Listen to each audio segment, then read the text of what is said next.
Well, this year marks the 10-year anniversary of the Buffalo Treaty. The treaty is an agreement between more than 70 First Nations and renews a decade-long commitment to bring bison back to territories across North America. And so today on Blue Sky, we are connecting with Indigenous communities in Saskatchewan. We'll learn about the movement to raise the buffalo consciousness and to talk to a community who has brought these keystone animals back to their communities. If you have thoughts on the importance of bison to the people of this province, give us a call today, 1-800-716-2221. You can also email bluesky@cbc.ca. Tasha Hubbard is an award-winning filmmaker whose documentary Singing Back the Buffalo follows the buffalo across the northern plains and spotlights the Indigenous nations behind rematriating the buffalo. She is an associate professor at the University of Alberta and from Peepeekisis Cree Nation here in Saskatchewan. Earlier this fall, she spoke with the host of Unreserved, Rosanna Deerchild, at the Buffalo Treaty Gathering on the Blood Reserve in Alberta. Rosanna asked Tasha to explain what the Buffalo Treaty is. Here's part of their conversation. Quite a few years ago now, a grad student, Paulette Fox, and Leroy Littlebear started coordinating Buffalo dialogues. And so elders, community members, youth would come together and share about the buffalo and tell stories. And eventually the elders said, it's time. We need to bring the buffalo back, but we're going to need other nations to help. We're going to need our brothers and sisters from other nations. And so it was then thought to have a Buffalo Treaty. And so in 2014, the first treaty was signed, 4 nations on the south side of the Medicine Line and 4 nations on the north side, with different tenets, right? Education and culture, research, conservation, livelihood, all of these different elements that how the buffalo was a presence in our life and impacted all of those elements. That's what the treaty covers. And the signatories, what does it commit them to do by signing this treaty?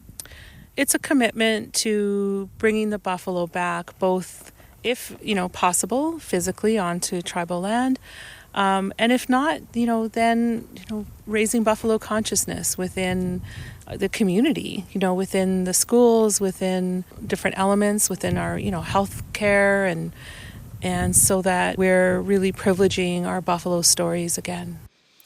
That is filmmaker Tasha Hubbard. She's from Peepeekisis Cree Nation. She was speaking to Rosanna Deerchild, the host of CBC's Unreserved, and they talked at the annual Buffalo Treaty Gathering. Now, one of the Saskatchewan communities that has signed on to the Buffalo Treaty is the Peepeekisis Cree Nation. It was 10 years ago this month that the nation saw 22 bison returned to their lands. It came out of a special relationship between the First Nation and a group of Pacific Islanders. Alan Bird is a headman with Peepeekisis near Belcarris. He was there when the bison came to Peepeekisis, and he's been closely involved ever since. Today, he's actually on his way to Manitoba for a Buffalo Treaty Gathering, but he's taken a few minutes to speak to us. Alan, welcome to the show. Good morning. Good afternoon. Yeah, thank you for being with us. So you're off to this Buffalo Treaty Gathering. What will happen there? The one we are going to now, tomorrow, up to Broken Head Ojibwe Nation, is a moving of a herd that started back 10 years ago from Peepeekisis, where we moved a herd 5 years ago to Zagamay First Nation. And it's our paying it forward of the buffalo returning to the lands of our First Nation. So buffalo are on the road right now. They're on the highway number 1 heading to Broken Head. And tomorrow we have a gathering. We have a ceremony and a Buffalo Treaty signing. I just appreciate you taking the time because you are on the road off to this treaty gathering. And I know you were listening to CBC as you were waiting for us to answer, for us to connect with you. I think your radio might be on in the car. Can you just turn it down a bit? Okay, yeah, that's my Awesome. brother. He's driving me. Yeah, exactly. Well, Yeah. I feel like I'm on a road trip with you. It's great. It's awesome. So that's quite significant that you're off and over the last decade, I just think about how many times you've connected with other communities. What kind of knowledge are you able to share with others at this point, now that it's 10 years on since Peepeekisis saw its bison return to their lands?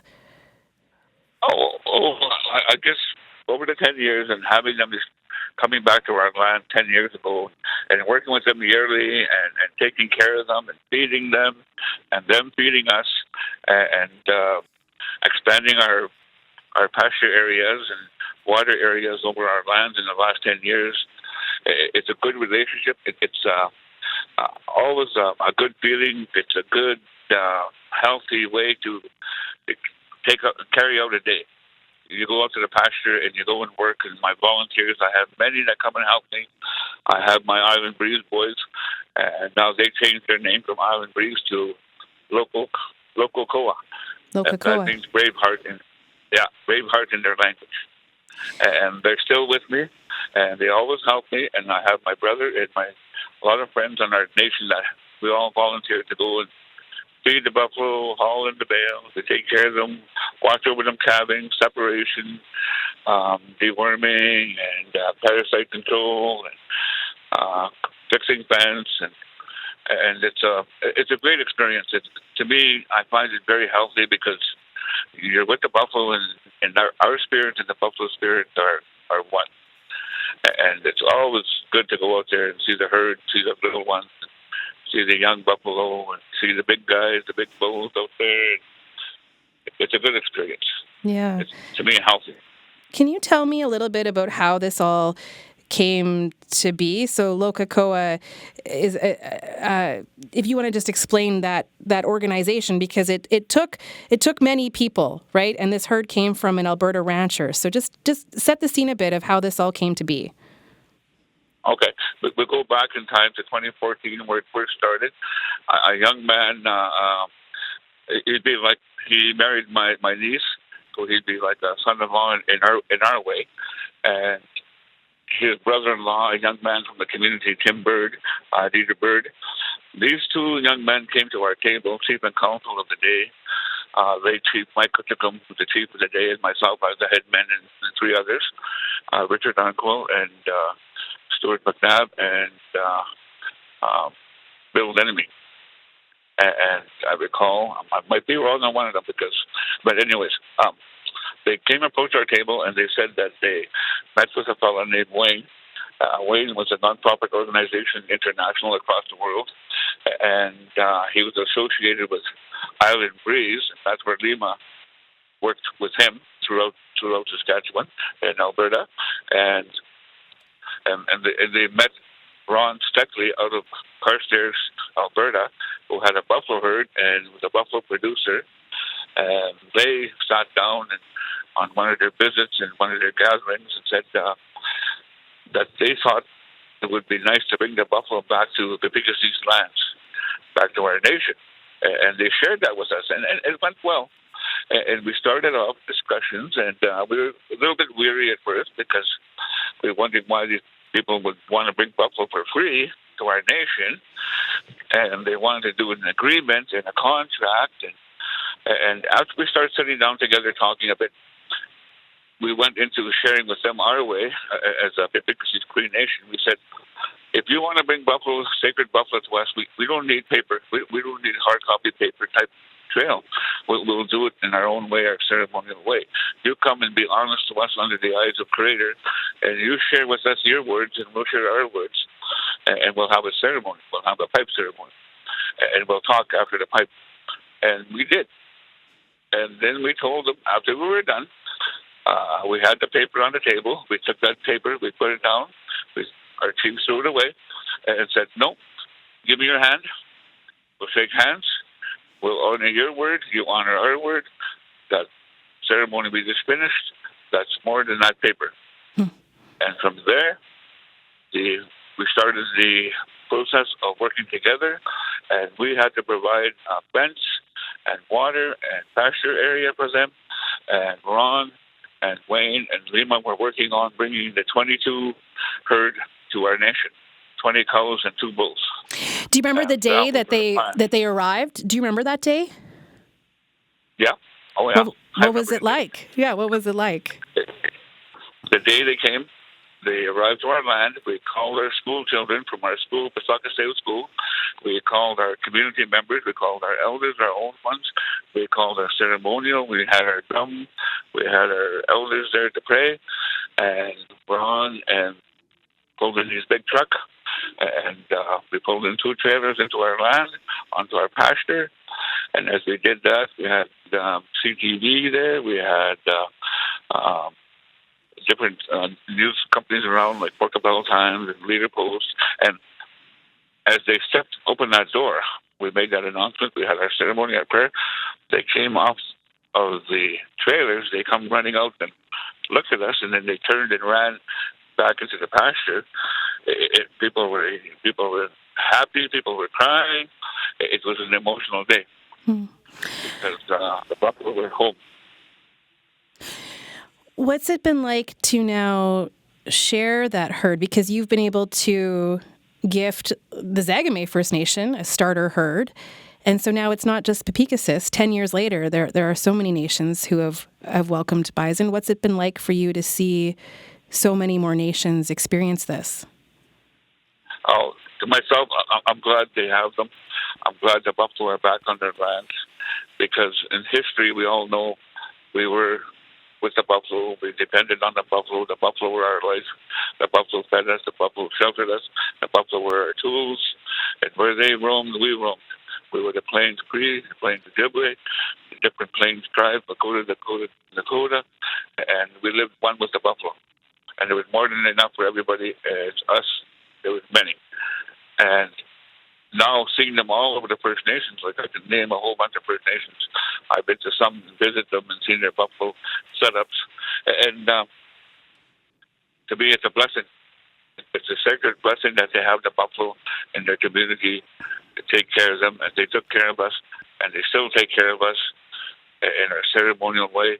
And they take care of us with the food we have and the robes and the ceremonial items like the skull and the different parts of that buffalo that we require, like our ancestors. So this is a pretty significant anniversary for you to be marking 10 years as a community since you've had bison, and then also 10 years of the Buffalo Treaty. How have you seen the Buffalo Treaty strengthened over the last 10 years? I've seen it grow, and I know out there there's nations on that list, and it started off with Leroy back in 2014-15 when we signed that treaty in Port Capel along with different bands at a Treaty Board gathering, because they come and made a presentation. And from there, we went to Stoney, to Banff, and did the official signing over there with Leroy and the American and Canadian nations that were starting the Buffalo Treaty. And it was a big day. It was a big honor. It was very ceremonial, very respectful. And it was a beautiful day sitting in the mountains to do this.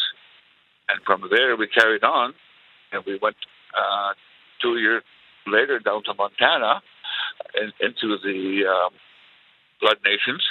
And we had another official signing down there with some newcomers that come and signed on. And we were already signed, but we signed on again. Our chief was down there in attendance with us. And as far as we signed so far, we signed 2. But I understand the Buffalo Treaty kept on going and going. And we weren't active going to all the gatherings. We kind of stayed back because we were happy at home with our buffalo.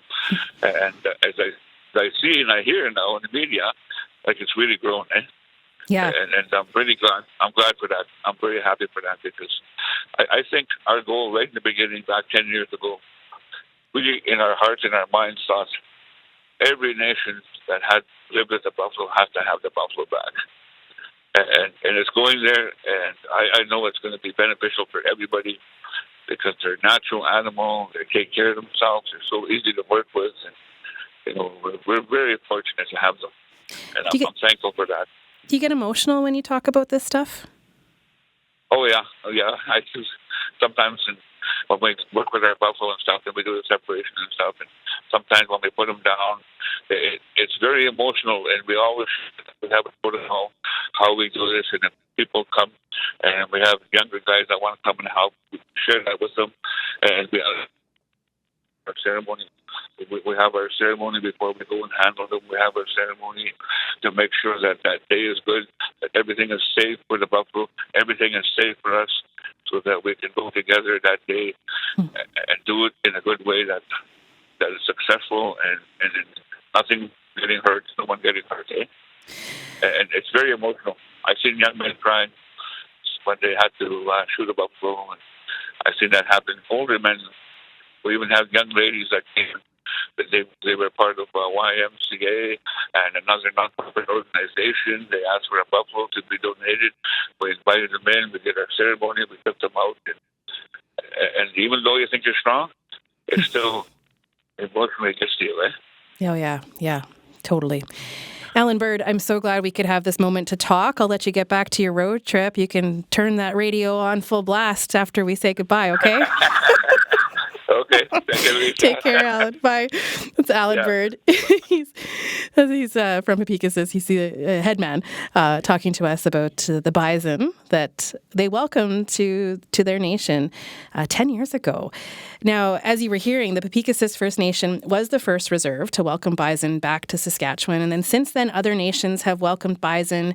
Many of the animals come from Elk Island National Park, and that's where Mosquito First Nation received its bison from in February of 2023. And so we have Chief Tanya Stone with us here in studio. Chief, welcome. Hello. So good to see you today, and interesting to be sitting next to you listening to Alan Bird, because you were nodding, and I could just tell that so much of what he was sharing was resonating with you. Absolutely. And you get emotional too, right? I do too, yeah. Yeah. No, it was. It's definitely a really positive experience. You know, when a nation takes on a herd. Yeah. We're going to talk more about how that went for your community and the impact that it's had. But there's someone else I want to introduce people to, because you don't have to have bison on your lands necessarily to deepen your connection with the animal. Anthony Blair Drever Johnston is a member and special advisor for the Mistawasis Neheyawak, the first Treaty 6 Saskatchewan nation to sign the Buffalo Treaty. He's also the great-great-great-grandson of Chief Mistawasis. He's been listening to the show, and I would like to welcome him to Blue Sky. Welcome, Anthony. Thank you. It's good to be with you this afternoon, and especially to hear Alan Bird and to meet Chief Tanya Stone from Mosquito.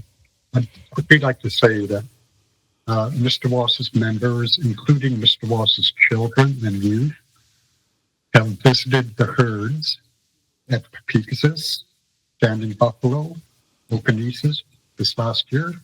And I think it was about 2 years ago, we had high school students visit the herd at Mosquito. So at it's Mosquito. Good so it's good that we continue sharing. Yeah, there are all these connections. And I'm just wondering, Anthony, before we go much further, when you hear people talk about bison in this way, the way we heard Alan Bird talk about it, does it make you emotional too? Back in 2016, a member of Mistawasis Council and myself attended the second anniversary of the Buffalo Treaty in Banff, and that was the same year they released the herd in Banff National Park. The Buffalo Treaty ceremony and sharing that happened after ceremony was one of the most powerful and emotional events that I've been at. Why do you think that was? Buffalo is in our blood. It's part of our DNA. Hundreds of years ago, on the Great Plains of what's now North America, our ancestors, other communities, other nations, other tribes followed the buffalo. The buffalo defined who we were as a people and as a nation. And so now in the 21st century, as we're sharing today, many nations are bringing back the buffalo to their lands. And I think this is necessary in the 21st century as we move towards self-determination and self-government, that we need the buffalo beside us to define ourselves as a people and as the nation. There's so much to talk about with each of you because you both have this connection, but the stories are so different. So we'll get into how your relationship with bison and the work that you both have been doing in this area. So we'll get to that in a moment. Today we are marking 10 years of welcoming bison back to Saskatchewan. We have a couple of guests with us today. Anthony Blair Drever Johnston, who is the great-great-great-grandson of Chief Mistawasis. He is a member and special advisor for the Mistawasis-Neheyawak Treaty 6 Nation. And then we also have Chief Tanya Stone with us from Mosquito First Nation. And if you have thoughts on what you're hearing today and the importance of bison to Saskatchewan, we'd love to hear your thoughts. 1-800-716-2221. You can also email bluesky@cbc.ca. Chief Stone, I want you to take me back to February 2023, right? Was when you welcomed bison to your nation? That's correct. And what do you remember from that day? Set a scene for us. Oh, it was a huge celebration. We had our knowledge keepers and elders, a group of them that actually made their way to Elk Island.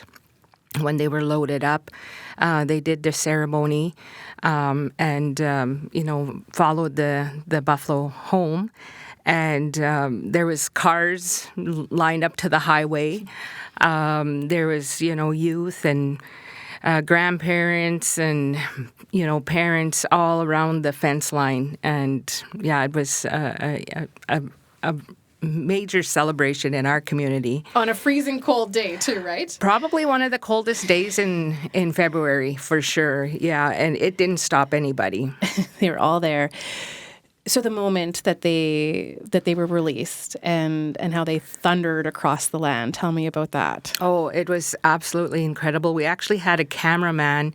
I think it was actually one of Tasha's crew that was on a hill, and he almost actually got ran over by the buffalo when they came out because he was trying to get shots and stuff. And we also had Nakota nations support us, other Nakota bands from the area, and that was something that was requested by the elders.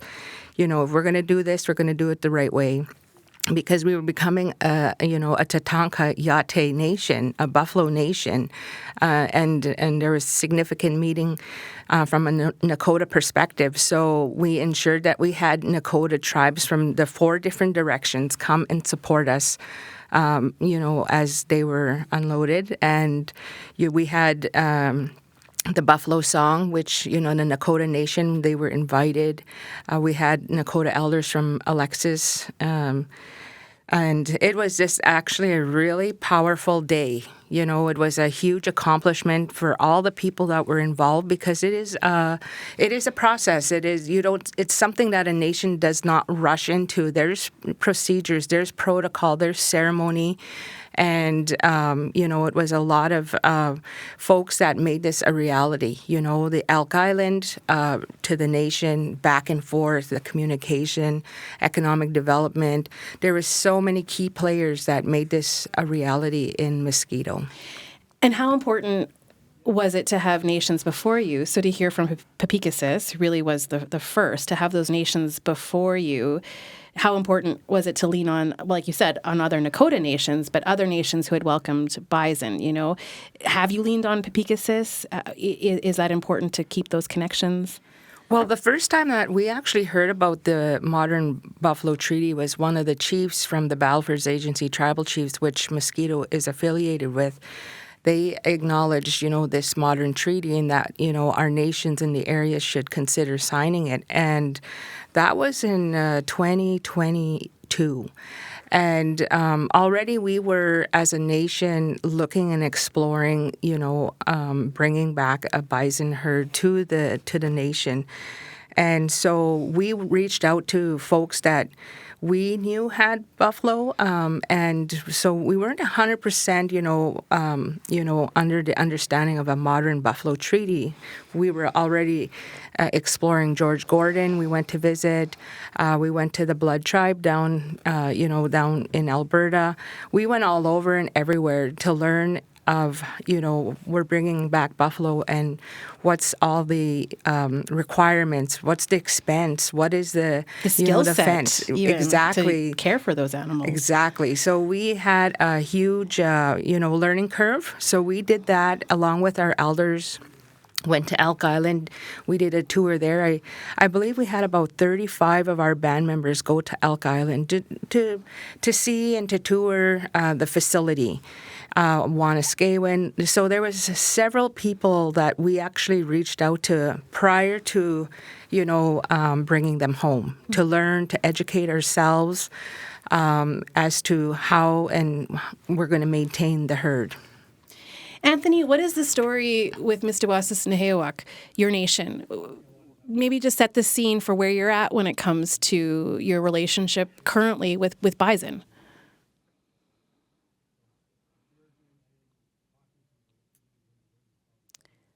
Yeah, there we go. I think you were on mute. There we go. Yes. We've been taking our time.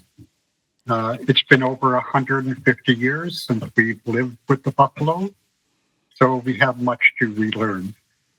And this relearning is taking place through partnership, alliance, and friendship with others. As I mentioned earlier, we have visited other First Nations and learned about their management. Well, first the return and then the management of buffalo herds on their land. We have also visited different Canadian national parks where there are buffalo. We've had a partnership with Prince Albert National Park since about 2018. And we've been working with Prince Albert National Park and the Sturgeon River herd that makes their home in the park since then.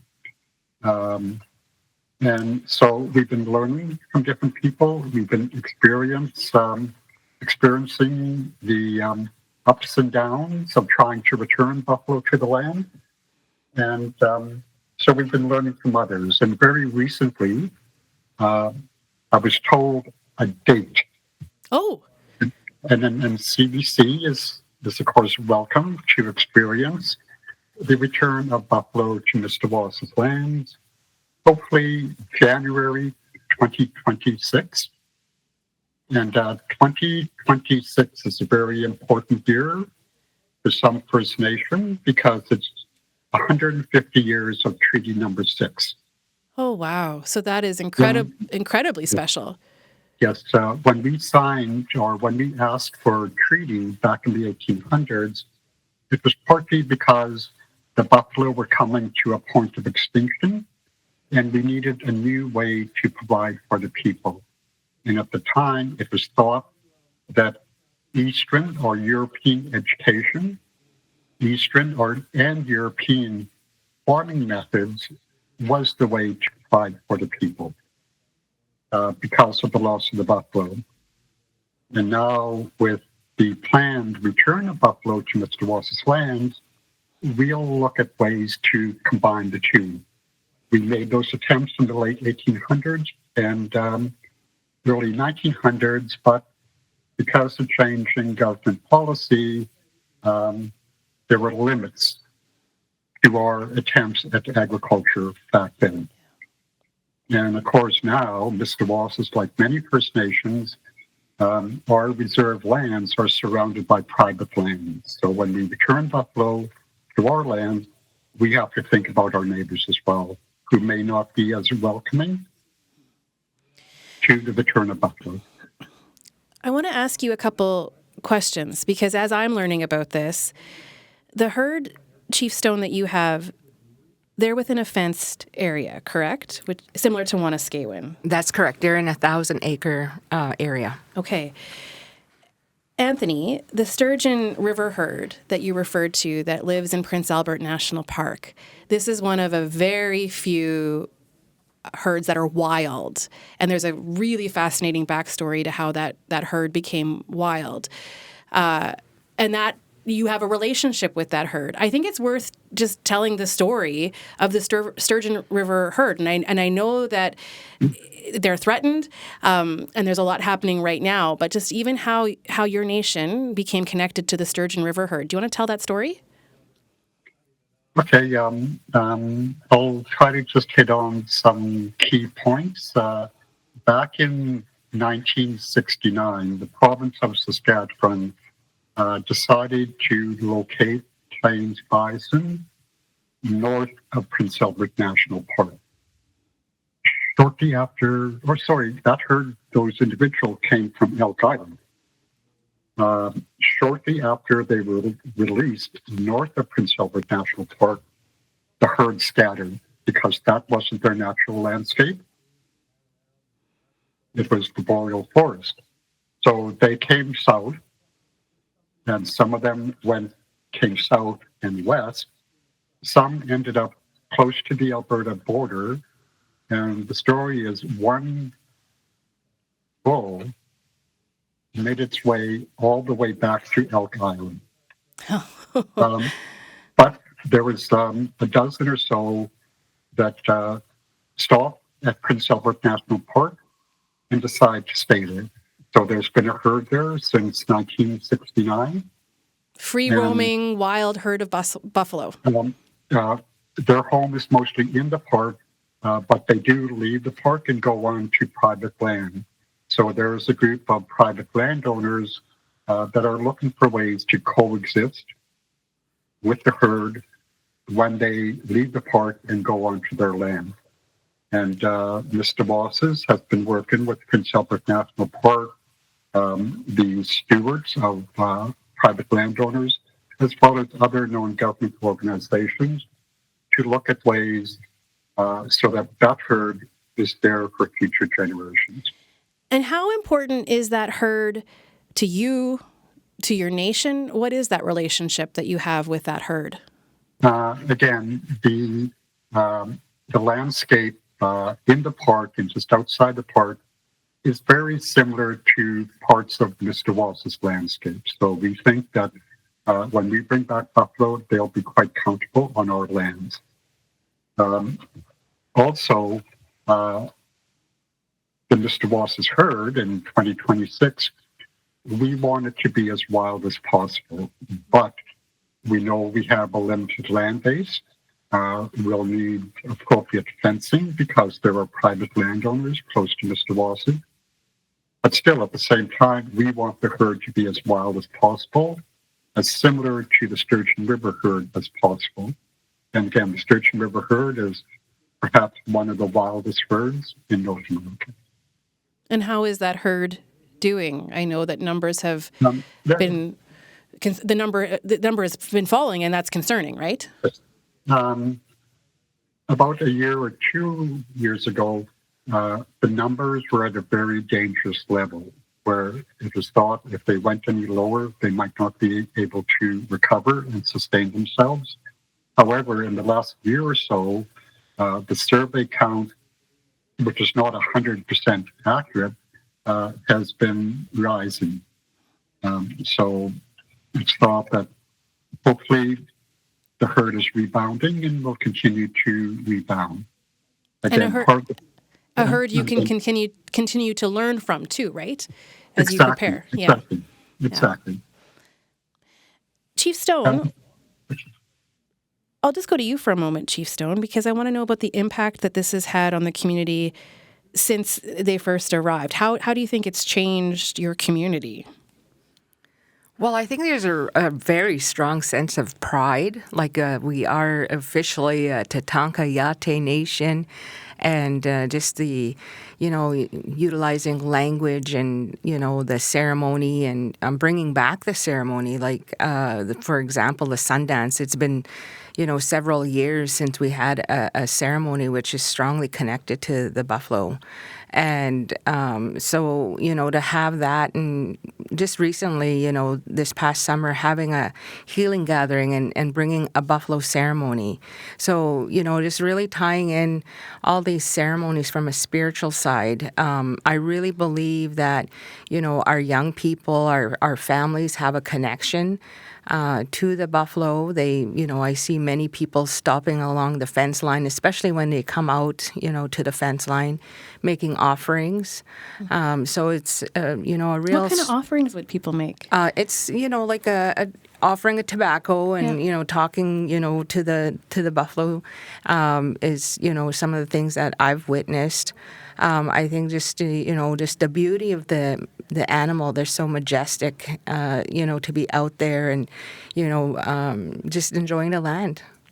Anthony, how is this raising buffalo consciousness in your community? How has that impacted your community? Maybe first I'll say that since we first heard about the Buffalo Treaty, we've been looking to partner and align with those that have experience and understanding of the buffalo today. And so we've had various NGO partners, Parks Canada people, university people coming and working with us and being in our community and sharing with Mr. Wass's youth and school kids. For us, school children and youth are most important because they'll be the future stewards of the Mr. Wass's herd. And so as much as possible, we want to connect our youth to knowledgeable people so that our youth become the experts in the future, whether it's a scientist, someone who rides a horse, trying to steer buffalo to a certain location, or someone who volunteers to feed the buffalo when they need feeding. But the land where we plan to put our herd has natural vegetation suitable for the buffalo. We've had different experts, university people and other experts, come and analyze our landscape. And so it looks like we may have enough natural vegetation without needing to feed our herd. But there may come a time where we have to interact with the herd. As much as possible, we want them to be wild, and we want our community members, and especially youth, to experience.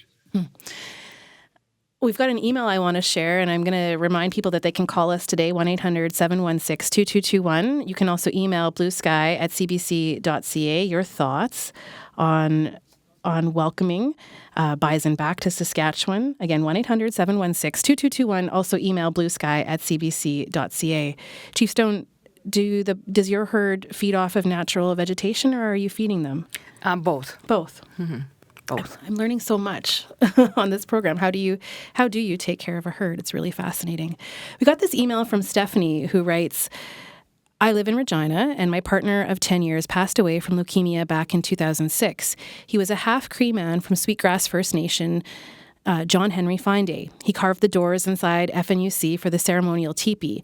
After his diagnosis, his granny, who still lived on Sweetgrass, provided him with meat from bison, buffalo, as a way to help make him strong for the fight against his cancer. I want to mention that we had been vegan for many years up until then.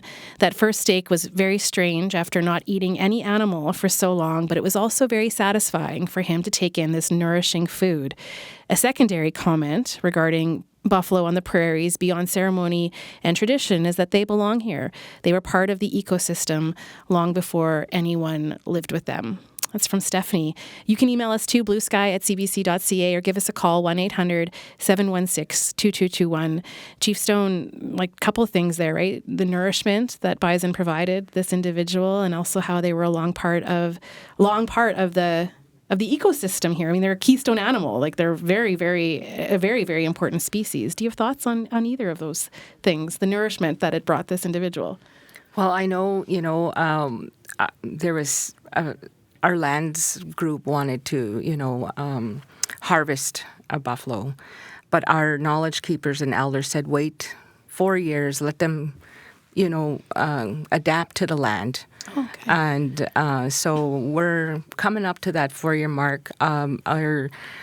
Our young fellas that are, taking care of the bison have gone to a couple different ceremonies where they harvest. And so, there'll be a time. But, from research, scientists and all the folks that, different nations are working with, we're in the same position, when we've been told that, the bison are there's a link between, some of our families that are, dealing with diabetes. The meat is very, very good. And so those are things that we're learning and, I'm sure will be implemented as we, carry on, caring and, honoring that buffalo spirit. We have another caller on the line, but Anthony, I want to give you a chance to respond to that. Bison as nourishment, or you can comment on both, but also the role that they play in the ecosystem. I'm not a scientist, but I've heard stories that hundreds of years ago, people of the Great Plains were taller than they are today. So our physical being has changed along with our diet. That says it all. Okay, let's go to Murray Stonechild, who joins us on the line from Peepeekisis First Nation. Murray, welcome to the program. Yes, thanks for having me. I was just listening to your program there, and I was just going to bring you up to date on info. Please. On the bison. Tell me more. Yes, we've had bison since 1999. We bought 2 bulls from Regina there, the Ipso. They were sons of the Big Ben. We built our bison facility in 1999, finished it in 2000. And then we went to Elk Island and we got 6 bison from there a few years later. I think it was 2001, 2002.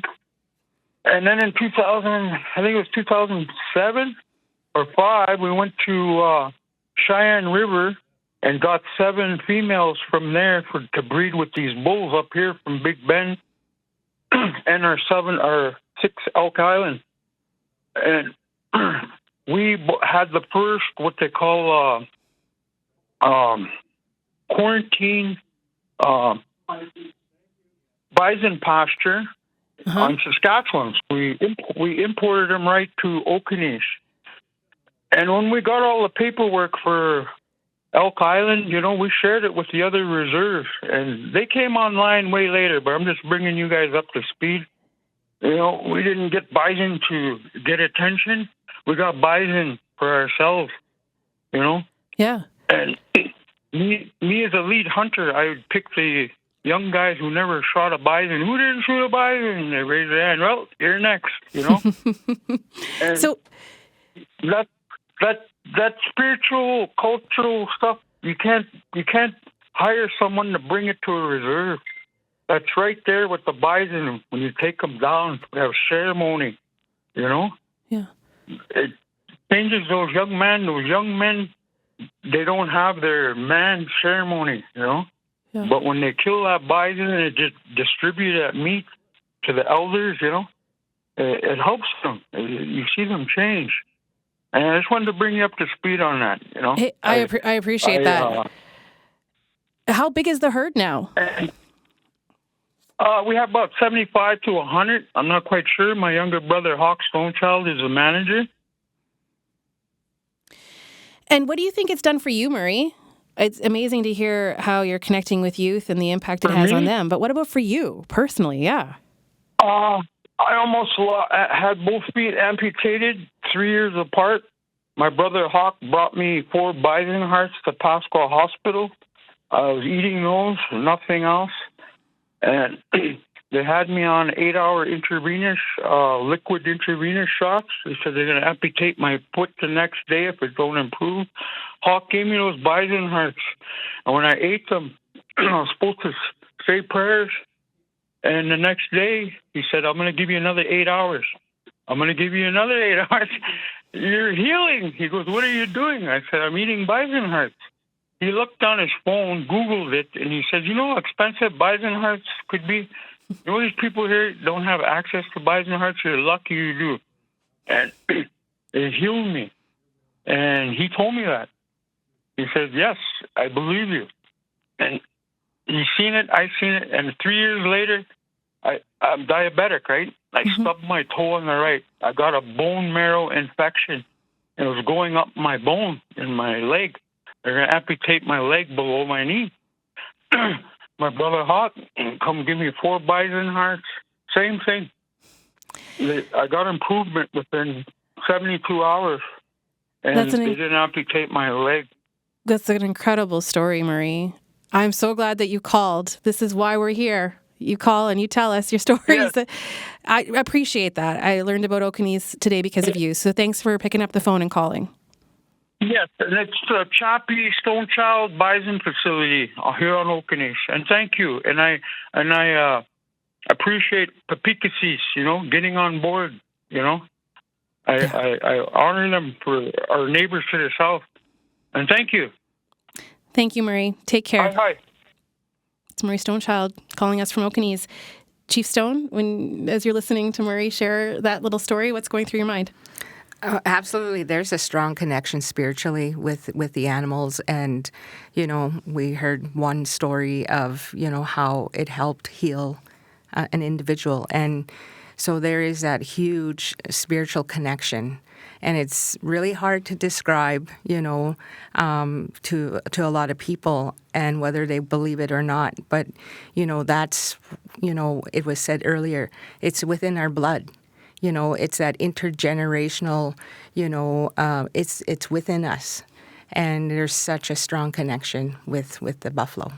We're almost out of time, but Anthony, I want to give you the last word here. What would you like to see in the future when it comes to bison on the plains? What words do you want to leave us with today, Anthony? Maybe I'll defer to my great grandfather, who lived from around 1813 to 1896. So in his lifetime, he lived when there were millions, if not tens of millions of buffalo. And before his passing, saw them come to the point of extinction. And his hope, and he spoke about it during negotiations of Treaty Number 6, back then, stating there's need to protect the buffalo for the future.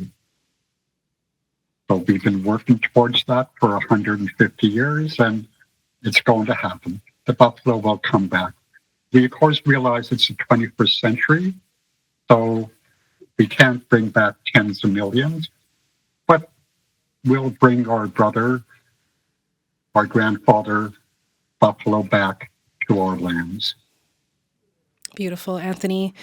What a pleasure to speak with all of you today. Anthony, thank you for being one of our guests. Thank you for giving us time. And Chief Stone, so good to have you here in studio with me. Thank you. Thank you. That's Chief Tanya Stone with Mosquito First Nation. And you also heard from Anthony Blair Drever Johnston, a member of the Mistawasis Nehiyawak Nation, Treaty 6 Nation here in Saskatchewan. I'm Leisha Grabinski. You've been listening to Blue Sky here on CBC Radio 1, 94.1 FM in Saskatoon, 102.5 FM in Regina, and 540 on the AM dial right across the province.